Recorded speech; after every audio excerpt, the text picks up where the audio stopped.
नमस्कार, मैं हूं पल्लवी त्रिवेदी और आप देख रहे हैं द यूपी खबर। और आज के स्पेशल शो में हम बात करेंगे एक ऐसी शख्सियत की जिनकी लोगों पर कृपा हो जाए तो उनकी किस्मत बदल जाती है। लोग उन्हें हनुमान जी का अवतार भी मानते हैं। माने भी क्यों ना, क्योंकि उन्होंने ऐसे चमत्कार दिखाए हैं कि देश में ही नहीं विदेशों तक लोग अपनी खाली झोली लेकर आते हैं और देखते ही देखते उन सभी की झोली भर जाती है। जी हाँ, हम बात कर रहे हैं हनुमान जी के अवतार के रूप में प्रसिद्ध बाबा नीम करौली की। बाबा के आशीर्वाद से मार्क जुकरबर्ग की परेशानियां सुलझी। बाबा के दर्शन के बाद स्टीव जॉब को मिली कामयाबी। 1973 में करौली धाम दर्शन के लिए आए थे स्टीव जॉब। बाबा से मिलकर अमेरिकी गणितज्ञ रॉबर्ट एल्पर्ट बने संत। रॉबर्ट एल्पर्ट ने अमेरिका में बनाया करौली बाबा का आश्रम।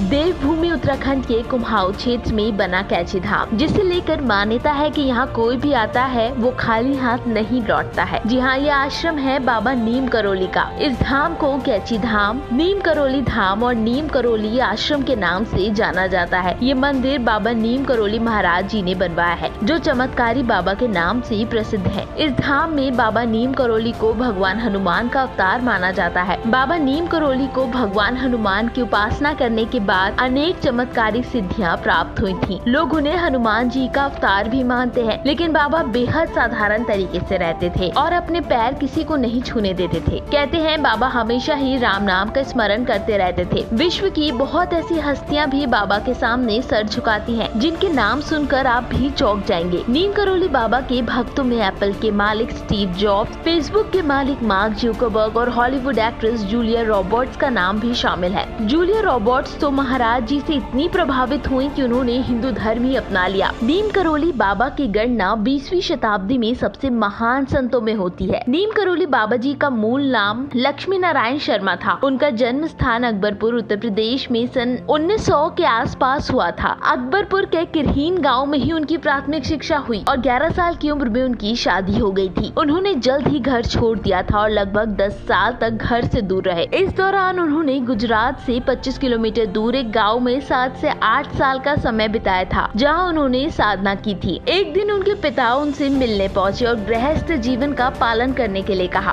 पिता के आदेश को मानते हुए नीम करौली बाबा घर लौट आए और दोबारा गृहस्थ जीवन शुरू कर दिया। नीम करौली बाबा जी गृहस्थ जीवन के साथ साथ धार्मिक और सामाजिक कार्य भी करते थे। ऐसा माना जाता है जब वो 17 साल के हुए तब तक वो सब कुछ जानते थे, जो आज के युग में समझ में भी नहीं आ सकता है। उनको इतनी छोटी सी आयु में सारा ज्ञान था। नीम करौली बाबा ने लगभग 108 हनुमान मंदिर बनवाए थे। बाबा नीम करौली जी को महाज्ञानी और अंतर्यामी होने के बावजूद भी घमंड नहीं था और वो साधारण जीवन ही जीते थे।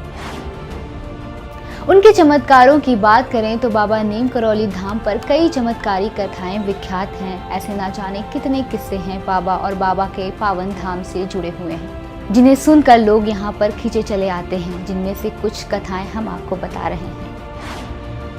उनके चमत्कारों की बात करें तो बाबा नीम करौली धाम पर कई चमत्कारिक कथाएं विख्यात हैं। ऐसे ना जाने कितने किस्से बाबा और पावन धाम से जुड़े हैं, जिन्हें सुनकर लोग यहाँ खींचे चले आते हैं। जिनमें से कुछ कथाएं हम आपको बता रहे हैं। बाबा नीम करौली के चमत्कारों में से एक कहानी भंडारे की भी है। कहा जाता है कि एक बार भंडारे के दौरान कैची धाम में घी की कमी पड़ गई थी। बाबा जी के आदेश पर नीचे बहती नदी से कनस्तर में जल भर कर लाया गया। उसे प्रसाद बनाने के लिए जब उपयोग किया गया तब उस कंस्तर में पानी घी में बदल गया था। इतना ही नहीं, माना जाता है कि बाबा नीम करोली अपने भक्तों से बहुत प्यार करते थे, इसलिए एक बार उन्होंने अपने भक्तों को धूप से बचाने के लिए बादल की छतरी बनाकर उसे उसकी मंजिल तक पहुंचवाया। इस तरह 15 जून 1991 को घटी एक चमत्कारी घटना के अनुसार कैची धाम में आयोजित भक्तजनों की विशाल भीड़ में बाबा ने बैठे बैठे इसी तरह निदान करवाया कि जिसे यातायात पुलिसकर्मी घंटों से नहीं करवा पाए। ठकार कर उन्होंने बाबा जी की शरण ली।